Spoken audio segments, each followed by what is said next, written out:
This section of the training, I want to focus on some of the techniques that will help you get the most out of your stretching sessions.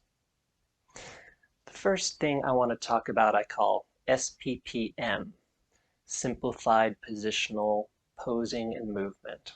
With SPPM, you want to decide on a simple, very specific body positioning command that you're going to focus on for that pose or that movement. So you might say that, I want to sit here in this pose, and I'm going to say the tip of my nose needs to stay put. The rest of my body relaxes. So I'm going to do that right now. And just kind of scan your body to make sure everything is relaxed, but you still keep the tip of your nose at that position in space.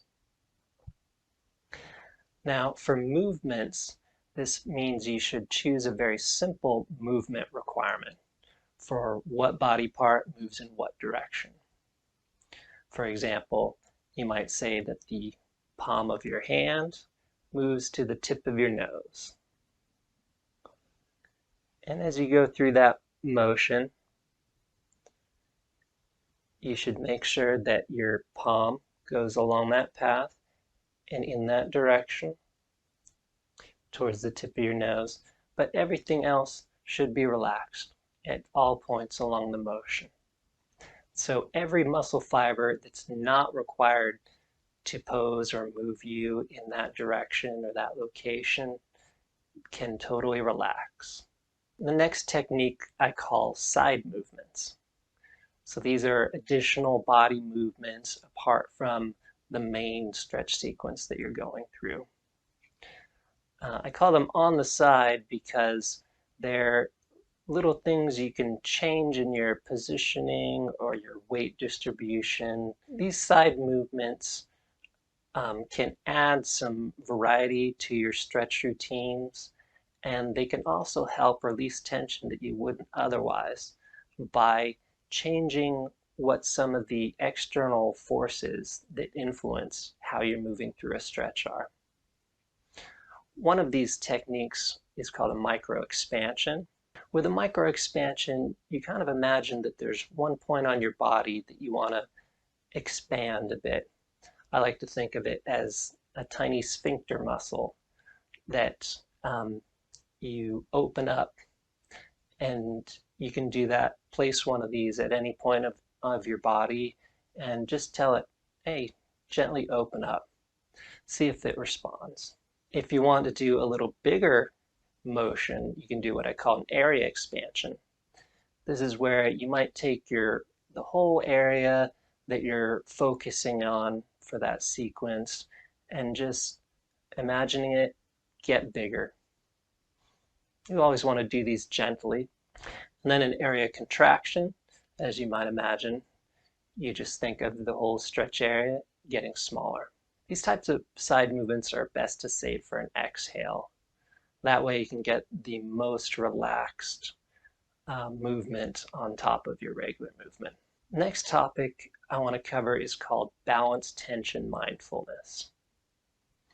So we tense up a lot of muscles in our body trying to stay balanced at whatever position we're trying to be at.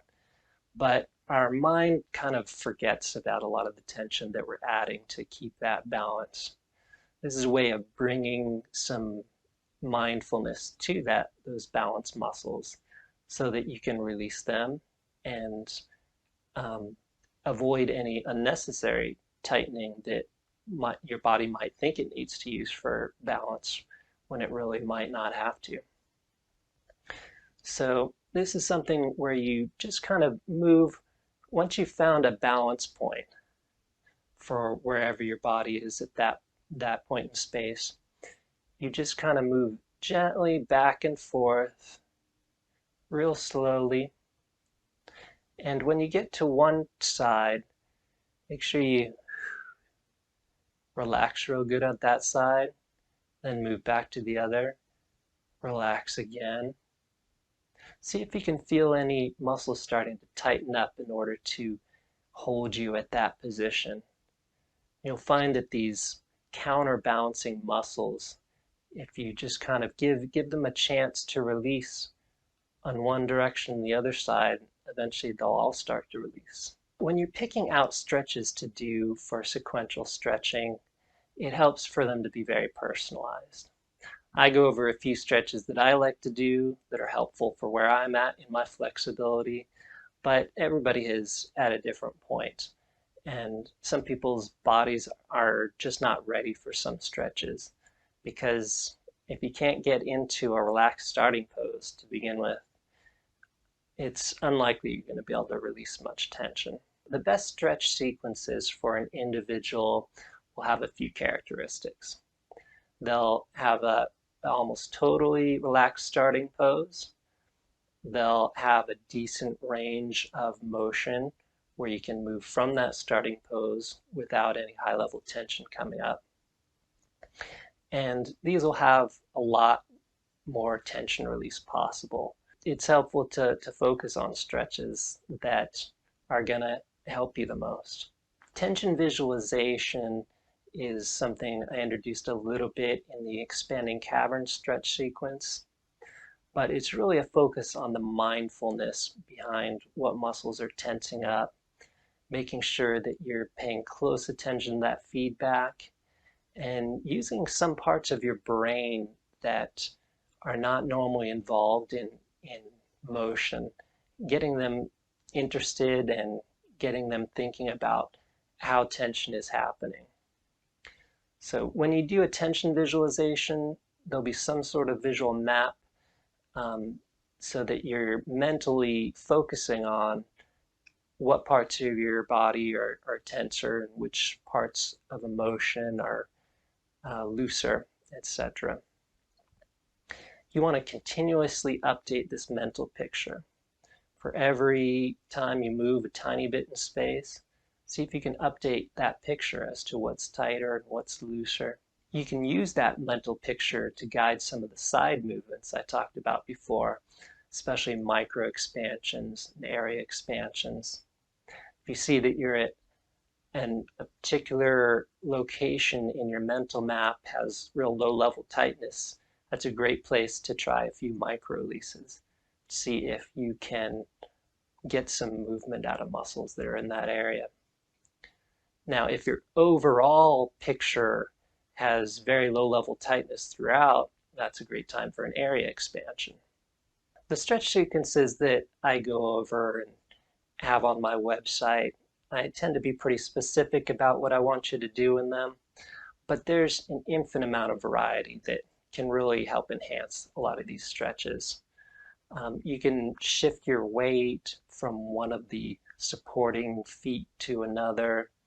Now I say feet in quotes because it could be potentially your hands or your buttocks or whatever happens to be really touching the ground most firmly, keeping you upright.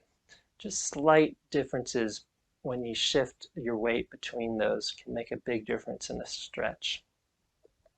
Also bending secondary joints, like if I'm